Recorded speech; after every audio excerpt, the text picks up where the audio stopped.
I and Belinda Lowe created a Grevy Zebra Scout program funded by the St. Louis Zoo. They have Grevy zebra in their collection, and their constituents wanted to see action on the ground to preserve the species rather than just have them in the zoo.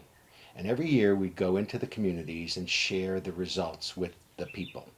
And in one of our communities, the elder said, "You must take this to the schools." And the rest is history. We're now in 12 schools. I'm Dan Rubenstein. I am a behavioral ecologist, and I'm also a trustee of the Impala Research Center. And I'm Nancy Rubenstein, Dan's wife, and I run the conservation clubs, Northern Conservation Clubs of Kenya. The club started in Nagaroni, which is near Wamba in Samburu County. We got St. Louis Zoo and San Diego Zoo to fund us to have a gathering of all the teachers from the schools we were working with in Samburu and community members. We met at the Lewa Conservancy, and we then asked everybody what they wanted to learn. And the first thing they told us is, we don't want you in the classroom, we don't want you messing up the curriculum that the government mandates. It has to be an after-school program. And we created an experiential learning curriculum guide for what students could do after school to get them out of the classroom, to get them engaged in their world around them, to get them touching things, seeing things, discussing things. And that was the beginning of the clubs. So you see now there is clean water, but here we did not have any clean water. You see the difference? And because I work in Laikipia, we brought it to Laikipia. And we did that for a few years, and we pulled those 4 schools together for the first Community Conservation Day. And then word spread. And more schools wanted to join in. And that led to the Intern Program, because Nancy couldn't do it by herself. And now we're up to 12 schools, reaching 400 students per year. McGeary heads for home. He is not happy. The interns and I go into the classroom each summer and model for them what experiential learning looks like, because it's so different from the way they teach in school.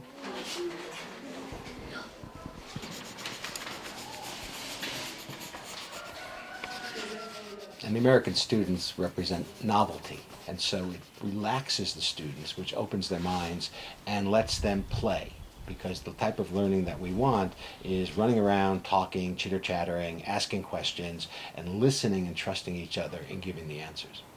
We've also hired 2 supervisors who are Kenyan, who are locals. So when we're not here, they are going out regularly to schools, teaching lessons where needed, giving assistance, bringing materials to keep things going.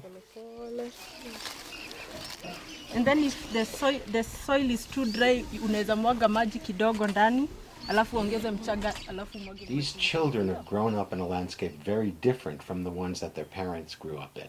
And so they've never seen some of these animals. You ask them about rhinos, and they'll tell you, we've never seen one, but we've heard about them. And we provide buses to bring them to Impala so that they can actually see the animals on the landscape. We use books and read stories that illustrate the concepts that we're trying to teach them, because it's something that they don't ever get in school. Exactly. It's future.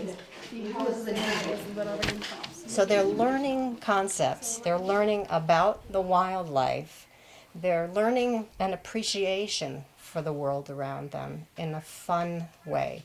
And we find that when it's fun, they go home and they talk about it with their parents and their friends.